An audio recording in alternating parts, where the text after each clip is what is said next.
तो दिल्ली की राजनीतिक प्रदूषण के बाद अब हम बात करते हैं रिश्तों में आए प्रदूषण की।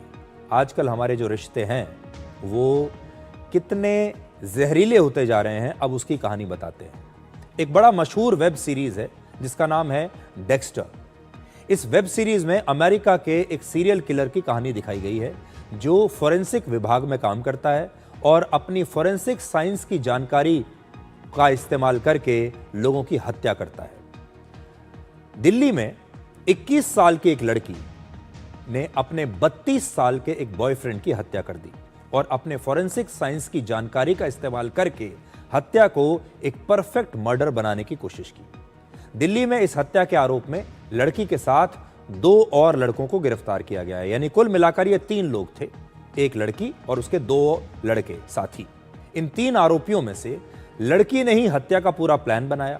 पुलिस के मुताबिक जिस लड़के की हत्या की गई उसका नाम रामकेश मीणा है और वो यूपीएससी की तैयारी कर रहा था, यानी आगे चलकर वो एक आईएएस अधिकारी बनना चाहता था। हत्या करने वाली लड़की अमृता चौहान रामकेश मीणा के साथ एक लिव इन रिलेशनशिप में थी। रामकेश के पास अमृता की कुछ आपत्तिजनक तस्वीरें और वीडियोस थे।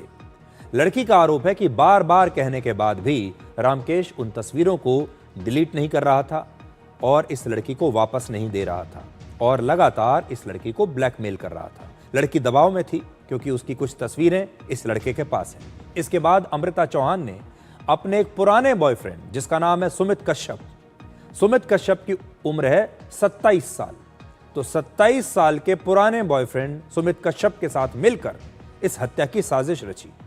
6 अक्टूबर को अमृता चौहान, सुमित कश्यप और सुमित का एक और दोस्त संदीप रामकेश मीणा के फ्लैट पर पहुंचे।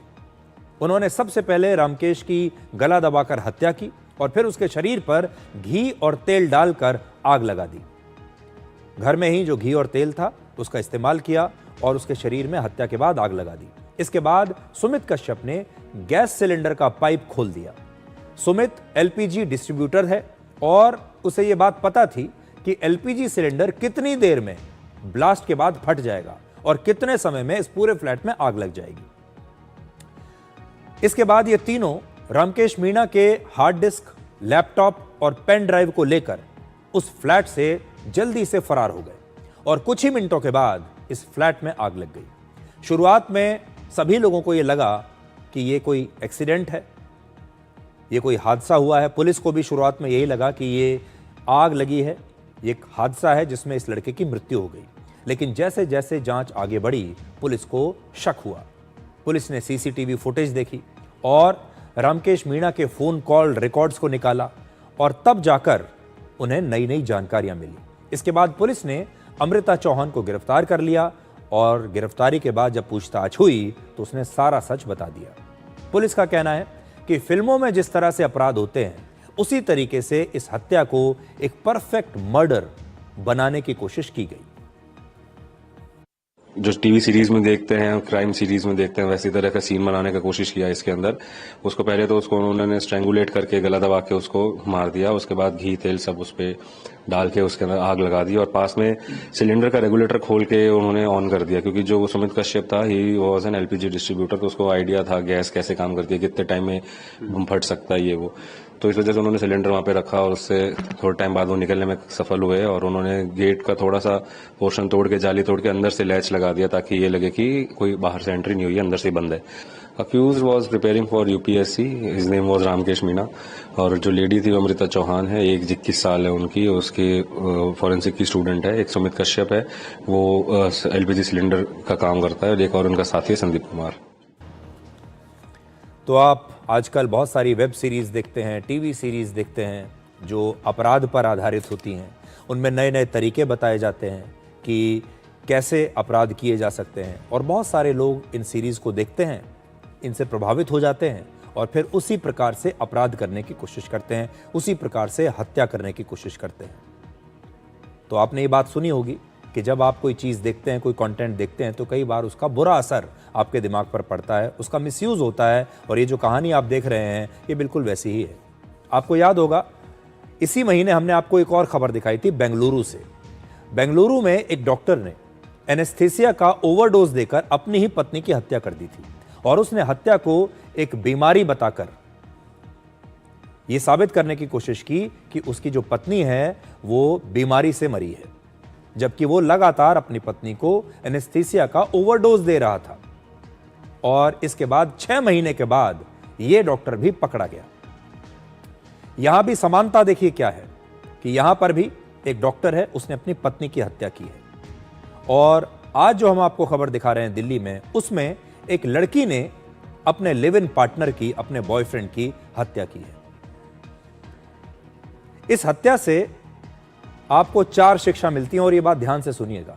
पहला, आजकल के प्रेम संबंध, आजकल के रिश्ते कितने टॉक्सिक हो चुके हैं, यानी कितने जहरीले हो चुके हैं, जिसमें लोग ना तो ब्लैकमेल करने से चूकते हैं और ना ही अपने पार्टनर को जान से मार देने से घबराते हैं। उनकी जान लेने से जरा भी घबराते नहीं हैं। तो पहली चीज तो यह है कि अब हमारे समाज में जहरीले रिश्ते बन रहे हैं, जहर से भरे हुए हैं, नफरत से भरे हुए हैं। वो ब्लैकमेल भी कर सकते हैं, जान भी ले सकते हैं।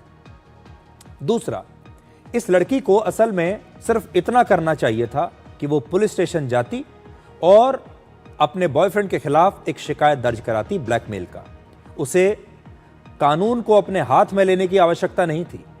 अगर वो पुलिस के पास जाती तो शिकायत के बाद पुलिस जरूर कार्रवाई करती और उस लड़के को गिरफ्तार करती। उसे सिर्फ इतना सा करना था। लड़की ने यह गलत किया, कानून को अपने हाथ में ले लिया, खुद सोचा कि वो हत्या कर दे और फिर उस लड़के के चंगुल से निकल जाए।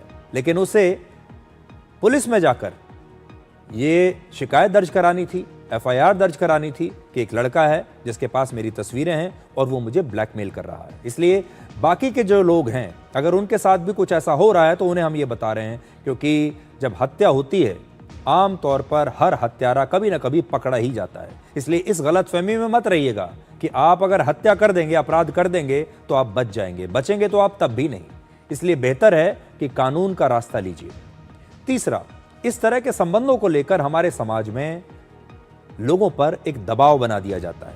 इसलिए जब कोई व्यक्ति, कोई लड़का, कोई लड़की, खास तौर पर जब कोई युवा ऐसी स्थिति में फंसते हैं तो फिर उसे सबसे पहले जो विचार आता है दिमाग में वो ये आता है कि मेरा परिवार क्या सोचेगा, और समाज को जब इसके बारे में पता चलेगा तो लोग मेरे बारे में क्या कहेंगे। देखिए, इस बात को समझिए, लोग मेरे बारे में क्या कहेंगे, ये एक डर है आज भी लोगों के अंदर।